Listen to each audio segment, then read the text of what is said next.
अस्सलाम वालेकुम नाज़रीन, आए नज़ारते हैं आज की एक अहम खबर पर।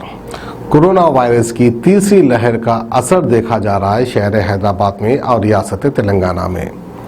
क्योंकि नाज़रीन, पहली लहर हमने देख ली, उसके बाद दूसरी लहर भी हमने देखी और तीसरी लहर से हम ये उम्मीद रखे थे कि शायद तीसरी लहर का इफेक्ट नहीं होगा हमारे रियासत तेलंगाना में, क्योंकि हुकूमत के भी बड़े बड़े दावे थे, हम पूरी तैयारी में हैं, वबा शायद हमारे स्टेट में नहीं आएगी। लेकिन ऐसा कुछ नहीं है। दिन पर दिन शहर हैदराबाद में और रियासत तेलंगाना में कोरोना वायरस की तीसरी लहर का कहर हम देख रहे हैं और हमें पूरी उम्मीद है कि जल्द से जल्द तेलंगाना की हुकूमत लॉकडाउन या नाइट कर्फ्यू का फैसला जल्द से जल्द ले लेगी।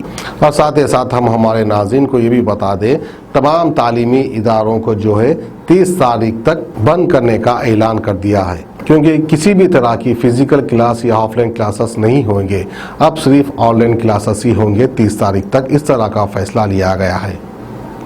वैसे नाज़रीन, और एक खबर हमने आपको दिखाई थी कि 2 दिन पहले कि किस तरह से उस्मानिया हॉस्पिटल के डॉक्टर्स को कोरोना वायरस पॉजिटिव पाया गया था। लगभग 100 डॉक्टर्स को कोरोना वायरस पॉजिटिव आने के बाद एक बहुत बड़ी हलचल मच गई थी।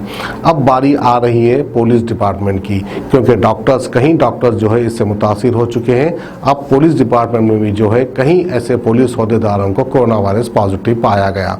तो आइए नाज़रीन, बढ़ते हैं आज की खास खबर पर, खास कर पुलिस डिपार्टमेंट को लेकर, क्योंकि जब इस तरह की वबा आती है तो आवाम का एतबार सिर्फ 2 ही लोगों पर होता है। सबसे पहले तो डॉक्टर्स जो कि हमारा इलाज करते हैं, फिर बात उसके इस तरह की वबा का बंदोबस्त करने के लिए रोड पे तैनात रहने वाले पुलिस ओहदेदार। अब जब डॉक्टर्स और पुलिस ओहदेदार खुद इसकी ज़ब्त में आ जाएंगे तो फिर आवाम की हिफाजत कौन करेगा और आवाम को इस बीमारी से, इस वबा से कौन बचाएगा। तो आइए नाज़रीन, बढ़ते हैं आज की खबर की ओर। शहर हैदराबाद में पुलिस और हेल्थ डिपार्टमेंट में कोरोना के केसेस दर्ज किए जा रहे हैं। इन दोनों डिपार्टमेंट्स में रोजाना कोरोना केसेस में इजाफा दर्ज किया जा रहा है। कोरोना वायरस की पिछली 2 लहरों की तरह तीसरी लहर में भी तेलंगाना में पुलिस डिपार्टमेंट पर कोरोना का कहर बढ़ने लगा है और ग्रेटर हैदराबाद के हुदूद में कई पुलिस स्टेशन में पुलिस ओहदेदार इसका शिकार होने लगे हैं। सबसे पहले कुकटपल्ली पुलिस स्टेशन के स्टाफ की इस वायरस का शिकार होने की इत्तला थी, लेकिन और 2 पुलिस स्टेशन में कई मुलाजिमीन कोरोना का शिकार पाए गए हैं। सरूनगर पुलिस स्टेशन से ताल्लुक रखने वाले 9 मुलाजिमीन में कोरोना की तौसीक हुई है, जिनमें 2 सब इंस्पेक्टर, 4 कांस्टेबल, 3 होमगार्ड्स शामिल हैं। इसी तरह मेटपल्ली पुलिस स्टेशन के इंस्पेक्टर के अलावा 3 कांस्टेबल्स और होमगार्ड कोरोना वायरस से मुतासिर हो गए हैं और इन ओहदेदारों की तस्दीक के बाद इन्हें होम क्वारंटाइन कर दिया गया है, जहां उनका इलाज जारी है। सरूनगर पुलिस स्टेशन के स्टाफ के ताल्लुक से कहा गया है कि इनमें कुछ को अलामत थी और कुछ बुखार का शिकार थे।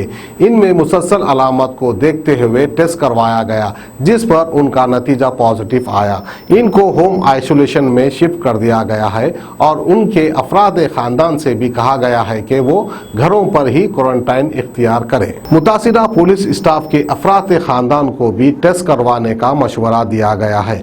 सरूनगर पुलिस स्टेशन में इस वबा के बाद एलबी नगर जोन के ओहदेदार ने उनसे राब्ते में आने वाले तमाम अफराद के टेस्ट के इंतजाम किए गए हैं और दूसरे कांस्टेबल्स और मुतासिरा अफराद से भी कहा गया है कि वो होम आइसोलेशन में चले जाएं। तो बहरहाल जब किसी भी तरह की वबा आ जाती है उस टाइम पर किसी भी कीमत पर डॉक्टर्स को और पुलिस के ओहदेदारों को हॉलीडेज नहीं मिल सकते हैं, वो अपने घर में नहीं रह सकते हैं, क्योंकि इनकी जिम्मेदारी इनके कंधों पर आ जाती है। तो बहरहाल खुदा से दुआ कीजिए, सिवाय दुआ के और हम कुछ नहीं कर सकते। इस वबा से बचना है तो अपने आप को सेफ रखना है और दुआ करना है। तो ये थी हमारी आज की खुसूसी खबर। हमें दीजिए इजाजत। खुदा हाफिज। जर्मन 10 हॉस्पिटल ऑर्थोपेडिक से मुताल्लिक हर मरीज यहाँ शिफायाब। इनाम याफ्ता doctor Mir Jawad Jar Khan, senior orthopaedic surgeon, advance operation theatre, ICU, digital x-ray, laboratory, physiotherapy, pharmacy, sharing और प्राइवेट रूम्स, लेडी डॉक्टर्स और डॉक्टर अर्जुमन सुल्ताना गैनकोलॉजिस्ट की खिदमात हासिल। वाजिबी फीस और मुकम्मल सहूलियात से हजारों मुतमईन। एम्बुलेंस से आरास्ता German 10 orthopaedic hospital, pillar number 150, Attapur, Hyderabad.